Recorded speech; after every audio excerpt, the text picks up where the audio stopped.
Assalamualaikum warahmatullahi wabarakatuh. Puji syukur kita panjatkan kepada Allah Subhanahu wa taala yang telah memberikan kita kesehatan dan kekuatan selama masa pandemi ini. Perkenalkan, nama saya Muhammad Aliksan dari kelas Ilmu Lingkungan A, Stambuk M1B1181023.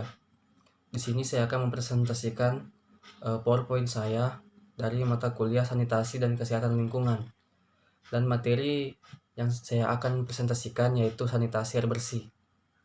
Baik, yang pertama, sanitasi air bersih. Air bersih atau sanitation water adalah air yang dapat dipergunakan untuk berbagai keperluan pada sektor rumah tangga, seperti untuk mandi, mencuci, dan kakus. Persyaratan air bersih antara lain adalah jernih, tidak berwarna, tidak berasa, tidak berbau, tidak beracun, pH netral, dan bebas mikroorganisme. Baik, yang sanitasi air bersih yang pertama adalah air unsur yang sangat dibutuhkan oleh makhluk hidup, termasuk manusia. Fungsi air bagi kehidupan tidak dapat digantikan oleh senyawa lain. Salah satu pengguna air yaitu untuk memenuhi keperluan rumah tangga, misalnya untuk minum, masak, mandi, cuci, dan pekerjaan lainnya.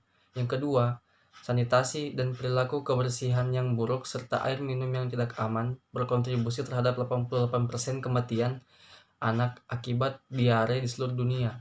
Di Indonesia, diare masih merupakan penyebab utama kematian anak berusia di bawah 5 tahun. Yang ketiga, berdasarkan peraturan pemerintah Republik Indonesia nomor 16 tahun 2005 tentang pengembangan sistem penyediaan air minum, pada bab 1 tentang pengembangan sistem penyediaan air minum, pasal 1 ayat 2, air minum adalah air minum rumah tangga yang melalui proses pengelolaan atau tanpa proses pengelolaan yang memenuhi syarat kesehatan dan dapat langsung diminum. Jumlah kebutuhan air yang dapat terlihat di tabel ini pada Pemkes 492 tahun 2010 tentang air minum dan 416 tahun 1999 tentang air bersih. Kualitas air ditinjau dari 3 aspek, yaitu fisik, kimia, dan biologis. Faktor berikutnya yaitu kuantitas. Dalam hal ini, kebutuhan terhadap air setiap negara berbeda-beda.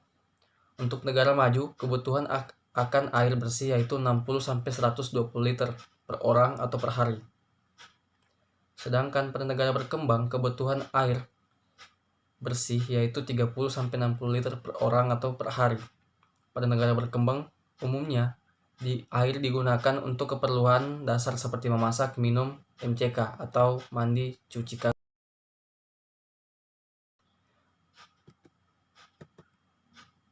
Oke, selanjutnya standar kualitas air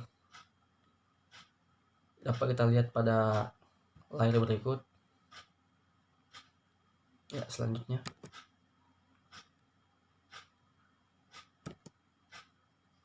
penyakit menular.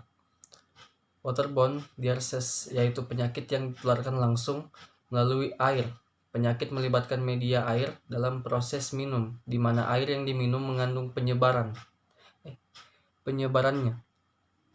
baik secara langsung maupun tidak, kuman patogen sehingga menyebabkan yang langsung. Waterborne disease merupakan penyakit yang disebabkan higienitas air yang buruk seperti diare dan skabies. Water-based disease penyakit yang disebabkan oleh bibit penyakit yang sebagian siklus kehidupannya berhubungan dengan air. Contohnya adalah schistosomiasis.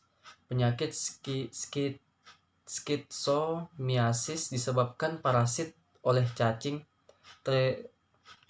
Trematoda atau cacing darah jenus. Sedangkan water related insect vector mechanism adalah penyakit yang disebabkan oleh vektor penyakit yang sebagian atau seluruh perindukannya berada di air. Penanggulangan masalah kesehatan pada air bersih. Pemantauan kualitas air yang pertama, pemantauan kualitas air. Dari seluruh uraian di atas dapat diketahui dengan jelas bahwa kualitas air, khususnya kualitas air minum, mempunyai hubungan yang sangat erat dengan kesehatan masyarakat, dan oleh karena suplai air minum yang kualitas yang buruk dapat mengakibatkan pengaruh yang buruk terhadap tingkat kesehatan masyarakat. Yang kedua, pengaturan tata ruang. Tata ruang memegang peranan penting dalam pengelolaan lingkungan. Tata ruang yang baik mengatur pemanfaatan ruang dengan mempertimbangkan beban lingkungan yang akan muncul jika ruangnya sudah terpakai. Yang ketiga, perlindungan sumber air. Perlindungan sumber air meliputi perlindungan daerah resapan air dengan cara pembatasan bangunan, pelanggaran penebangan hutan dan pembukaan hutan, penguasaan sumber-sumber air oleh individu atau pengambilan yang berlebihan, perlindungan dari pencemaran baik domestik maupun industri. Yang keempat, monitoring dan evaluasi. Data merupakan penunjang yang sangat penting dalam mengevaluasi kondisi lingkungan dan penegakan hukum lingkungan penegakan hukum lingkungan untuk menghindari adanya perdebatan yang berkepanjangan tentang permasalahan lingkungan. Diperlukan pusat data. Untuk pengisian data diperlukan monitoring. Dan mungkin itu saja yang dapat saya sampaikan. Lebih dan kurangnya mohon dimaafkan. Mungkin banyak kekurangan, jadi mohon dimaafkan. Wabillahi taufiq wal hidayah. Wassalamualaikum warahmatullahi wabarakatuh.